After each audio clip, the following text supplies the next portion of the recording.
blink twice if you're in danger. I'm in Salad and I saw Blink Twice. It is written and directed by Zoe Kravitz. If you haven't seen this movie, I will spoil it for you. This was requested by a Patreon. If you like the fast track blue review, patreon.com/ASEPresents. On with the review. This movie starts with following Frida and Jess. They're best friends. They're working an event. Last year, apparently, Frida went up to the billionaire tech guy and hit it off.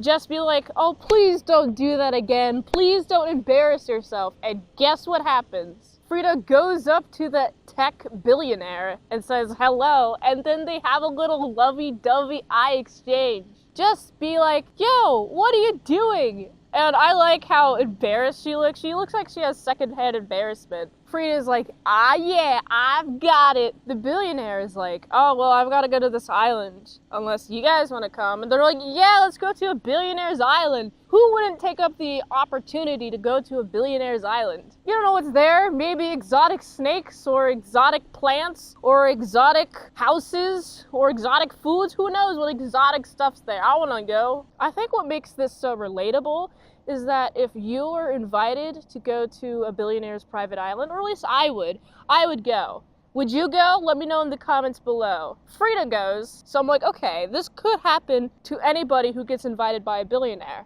which chances are pretty slim to none of being invited by a billionaire to do something, unless you've got the connections to do that, all that fun jazz. I was looking at them interact, I was like, this is hitting it off too well. Why are they having so much chemistry right now? Of course, I'm a little bit distrustful of this billionaire man taking her and her friend to a private island, and as soon as you get to the private island, they take your phones. Of course, there's no service there, but they still take your phones. Isn't that a little sus? And of course, Jess is like, this is a little sus. Frida's like, I want to live my life. I am done. I'm done living my life. I've been working these Amazon delivery jobs. And it's literally Amazon in the movie. I've been working all these jobs. I don't want to do with any of that. I'm done with my life. I'm here to relax and enjoy. Everything about this island looks beautiful. I'm looking at it and I'm like, they're hiding something very sinister. Between the positive vibes, the amount of drugs that they're being bombarded with all the good food, this is way too good to be true.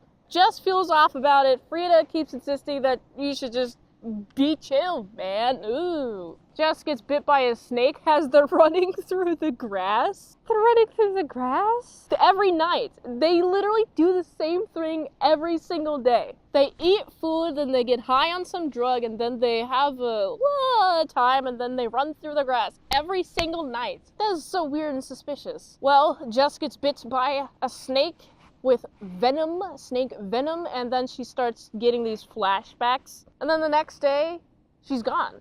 Jess is completely gone. No more Jess. I'm like, what happened to Jess? It's obvious that she got killed, and I was right. Frida investigates. She's like, what's going on? What happened? Oh. And then she goes and encounters this shack where there's this maid, calls her Red Rabbit. All of this stuff happening in the movie is just unfolding in front of me. I'm like, what is going on? I'm confused, but I'm intrigued, and I'm down to see how this ends. This is pretty good already. I'm intrigued, and I can't wait to see what the mystery is. Frida tries to ask some of the chicks, hey, do you know where my friend Jess went? They're like, who is she? Leading that something weird is happening. Then the maid is like, hey, do you want to drink this green juice? And I was like, why would you take green juice from somebody? But Frida drinks it. It's like, ugh, it's gross, it's nasty. And then she just starts getting flashbacks. Sarah kept stealing the lighter from Jess every chance that she could get, and now Sarah has Jess's lighter. It's like, what is this? Who is this? And Frida would be like, oh, that's Jess. Something's weird's happening here. Sarah would be like, oh,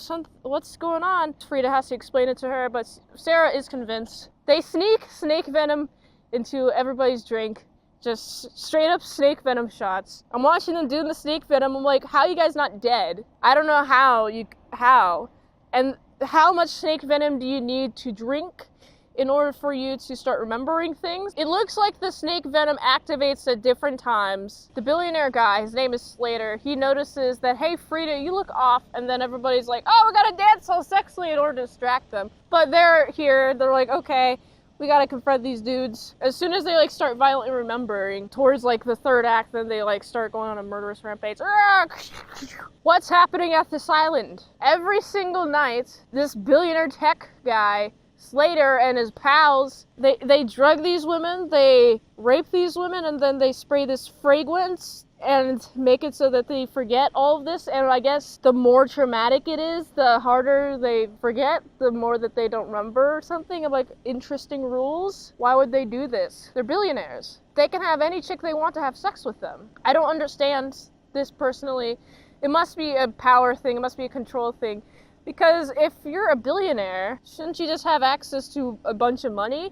And then you can buy gifts for women, and then they can have sex with you for as much as they want, or as much as you want to have sex with them. You're a billionaire, man. You have a lot of social power already. Why do this? This seems to be a parallel to what happened in Hollywood, the happenings in Hollywood, but as a standalone film, seeing the existence of this island and what this billionaire is doing on this island, I just question his motives. And this movie doesn't necessarily flesh out his motives very well. I'm alright with him doing it as long as there's a motive to it. It's obviously not good. I'm not alright with him doing it, but I want him to have a good motive to do it.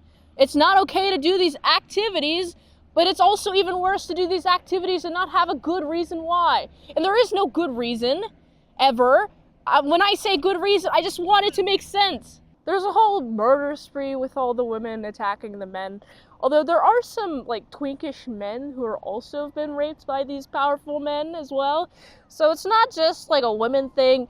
I think it has to do with the power. I really think it has to do with wanting to exercise that power. But you have a ton of power already. It must be the human urge to want more. Even if you have literally everything, you want more. It must be what's wrong with Slater. And he wants absolute control over people. What I find interesting is the ultimate showdown. We got Slater, we got Frida, and this is where Slater reveals that Frida was actually here last year. She bit somebody's pinky off who has returned this year, and it was the photographer. That's why his finger got missing, is because the photographer raped her last year and then gave her the perfume to forget all about it. I was like, that's terrible. All these people are messed up. Good on Frida to be like, no, screw you. I like what Frida does here though. She took Slater's vape, put the chemical that was in the perfume bottles that they made to make them all forget, and he just straight up vapes that, and he just starts forgetting, and he notices the body. He's like freaking out. He's like, what's going on? Ah, right? I'm like, okay, that's cool. I like that. And then this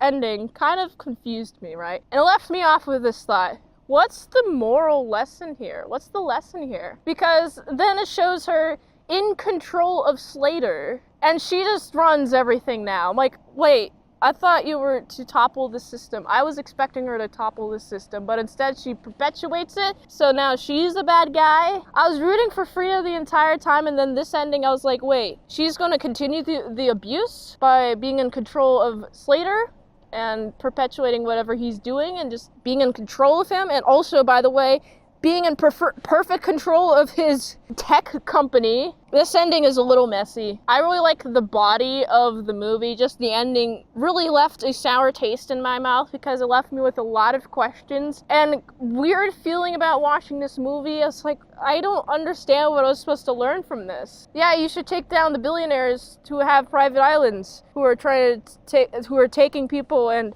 using them for sexual pleasure against their own will. You should do that. Not control them. Why? This movie is also very bright. I like the directing. I like the shots. There's a lot of good shots in this. Also, it's very heavily saturated. The heavily saturated parts are in the very beginning of the movie when you suspect that something is awry, but nothing has shown yet what has been awry. The end parts of the movie are darker because as soon as Frida suspects that something is going on, all the shots are a little bit darker and darker until the end when all hell breaks loose, everybody knows the truth, and then that's like shot in the night. Like, oh no, we're surrounded by darkness versus the fake bright lightness that is hiding the terrible darkness. This movie is well shot, well framed. I like the idea, the execution of the ending is whatever. Overall, I thought the execution was nice. What do you think of this movie? Have you seen Blink Twice? Have you blinked twice in this review? If you haven't, you should right now. I think I'd give this, before the ending, I would have given this like a solid 7.4, but because of the ending, it really made me feel weird. I think I'd have to give it, it's a 6.8 out of 10. If you like this review, watch another one on the platform who likes that. The ultimate goal of these reviews is to become an expert reviewer. So if I haven't seen it on the on the channel, there's a chance I haven't even reviewed it at all. So get those Patreon requests in if you'd like to see me watch a movie for the first time ever. If I haven't reviewed it on the channel, patreon.com/ASEPresents. 1 movie review per 1 month. Go to autisticbooze.com to support the daily grindiness and continue the daily grind of all them daily movies. And until next time, mint salad saw, I'll see you later. My sour croutons and bacon bits. Now I'm gonna roll away.